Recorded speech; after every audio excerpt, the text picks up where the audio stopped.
সুপ্রিয় দর্শক, আসসালামু আলাইকুম। আশা করি সবাই ভালো আছেন। আলহামদুলিল্লাহ আমিও ভালো আছি। নতুন আরেকটা রেসিপি নিয়ে আপনাদের সামনে হাজির হলাম। আজকে তৈরি করে দেখাবো খেজুরের বরফি রেসিপি। অথবা আপনারা এটাকে চিনি ছাড়া মিষ্টি রেসিপিও বলতে পারেন। যেহেতু এখানে আমি এই বরফিতে কোনো রকম চিনি ব্যবহার করিনি।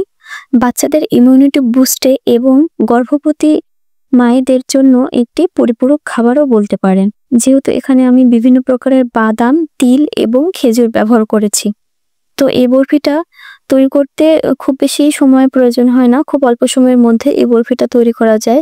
আর এটা দেখতে যতটা সুন্দর, খেতেও অনেক মজার এবং দ্বিগুণ পুষ্টিতে ভরপুর। তো চলুন দেখে নেওয়া যাক এটা কিভাবে তৈরি করতে হয়। তো এর জন্য এখানে আমি নিয়েছি মেজারমেন্ট কাপের 2 কাপ পরিমাণ খেজুর। এখানে আমি কালো খেজুরটা নিয়েছি, যেটা একটু নরম।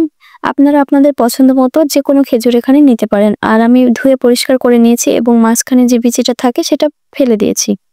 এরপর এখানে আমার লাগবে কিছু ড্রাই ফ্রুটস। তো আমি এখানে নিয়েছি মেজারমেন্ট কাপের 1/2 কাপ পরিমাণ চীনাবাদাম, 1/4 কাপ নিয়েছি এখানে আমি কাঠবাদাম। আপনারা চাইলে কাজু বাদামও এখানে ব্যবহার করতে পারেন। 1/4 কাপ পরিমাণ নিয়েছি কিশমিশ, 3 টেবিল চামচ পরিমাণ নিয়েছি পোস্তদানা, 3 টেবিল চামচ পরিমাণ নিয়েছি সাদা তিল।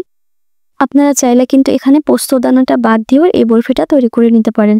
তো আমি যে মেজারমেন্ট কাপে 2 কাপ পরিমাণ খেজুর নিয়েছিলাম, আর খেজুরগুলোর সাথে অল্প একটু পরিমাণ পানি দিয়ে ব্লেন্ড করে নিয়েছি। এরপর চলে যাচ্ছে চুলায় একটি প্যান বসিয়ে চুলাটাকে অন করে দিয়েছি। দিয়ে দিচ্ছি সাদা তিল এবং পোস্তদানা। এগুলোকে আমি ভালোভাবে ভেজে নিব, অর্থাৎ ড্রাই রোস্ট করে নিব। তিল এবং পোস্তদানা যখন সোনালী কালার চলে আসবে তখন আমি এটা চুলা থেকে নামিয়ে রেখে দেব। আর এগুলো খুব ভালোভাবে সুগন্ধি আসা পর্যন্ত ভেজে নিতে হবে। দেখুন কালারটা চেঞ্জ হয়ে গেছে। এখন আমি চুলা থেকে নামিয়ে নিচ্ছি। এরপর একই প্যানের মধ্যে দিয়ে দিচ্ছি 1/2 চা চামচ পরিমাণ ঘি। ঘিটা গলে যাওয়ার পর এর মধ্যে দিয়ে দেব কাঠবাদাম কুচি। আমি এখানে বাদামগুলোকে ছোট টুকরো করে কেটে নিয়েছি রান্নার সুবিধার্থে। তো আপনারা আপনাদের পছন্দ মতো কেটে নিতে পারেন। তো এটাও যখন খুব ভালোভাবে ভাজা হয়ে যাবে তখন এটাকেও তুলে একপাশে রেখে দিচ্ছি। বাদামগুলোকে ভালোভাবে ভেজে নিতে হবে যেন বাদামের কাঁচা গন্ধটা দূর হয়ে যায়। এরপর আমি এটা চুলা থেকে নামিয়ে নিচ্ছি। একই প্যানের মধ্যে দিয়ে দিচ্ছি আর একটু পরিমাণ ঘি। ঘি দেওয়ার পর ওই যে কিশমিশটা রেখেছিলাম, কিশমিশগুলোকেও আমি দিয়ে দিচ্ছি। দিয়ে ভালোভাবে ভেজে নিচ্ছি। আর কিশমিশগুলো যখন ফুলে উঠবে ওই পর্যায়ে দিয়ে দিচ্ছি ব্লেন্ড করে রাখা খেজুর। খেজুর দিয়ে ভালোভাবে কিশমিশ এবং ঘিয়ের সাথে ভালোভাবে ভেজে নিচ্ছি। খেজুর ঘিয়ের সাথে খুব ভালোভাবে ভেজে নিতে হবে এবং খেজুর দেওয়ার পরে পানি ছাড়বে আর পানিকে টানিয়ে নিতে হবে। আর এক পর্যায়ে দেখবেন নাড়তে নাড়তে এটা একটি আঠালো ফর্মে চলে এসেছে। ওই পর্যায়ে আমি এর মধ্যে দিয়ে দেব ভেজে রাখা ড্রাই ফ্রুটসগুলো। ভেজে রাখা ড্রাই ফ্রুটসগুলো দেওয়ার পরে ভালোভাবে আবারও নেড়েচেড়ে মিশিয়ে নিতে হবে। এ পর্যায়ে আমি চুলাটাকে অফ করে দিয়েছি।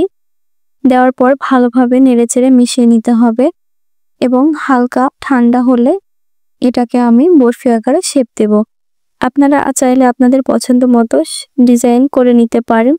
তো আমি এখান থেকে 2টা রোল বানিয়ে নিচ্ছি। আর ওই যে তিল এবং পোস্তদানা ভেজে রেখেছিলাম ওইটার মধ্যে দিয়ে দিলাম। আপনারা চাইলে বড় করেও তৈরি করে নিতে পারেন। আমি এখানে ছোট ছোট 2টা রোল তৈরি করে নিয়েছি এবং পোস্তদানা এবং তিলের সাথে ভালোভাবে মুড়িয়ে নিচ্ছি। খুব ভালোভাবে এটাকে সেট করতে হবে। আর খেজুর এমনিতেও আঠালো থাকে, এটা খুব সুন্দরভাবে সেট হয়ে যাবে। তো এই পর্যায়ে আমি এটাকে 3 ঘন্টার মতো রেস্টে রেখে দেব নরমাল ফ্রিজে। আর যেহেতু খেজুর একটু নরম থাকে সেহেতু কাটতে খুব কষ্ট হবে, যে কারণে নরমাল ফ্রিজে 3 ঘন্টার মতো রেখেছিলাম। ফিরে আসলাম 3 ঘন্টা পর। দেখুন খেজুরের বরফিটা আমার সেট হয়ে গিয়েছে। আমি আপনাদেরকে কেটে দেখিয়ে দিচ্ছি কতটা সুন্দরভাবে সেট হয়েছে খেজুরের বরফি।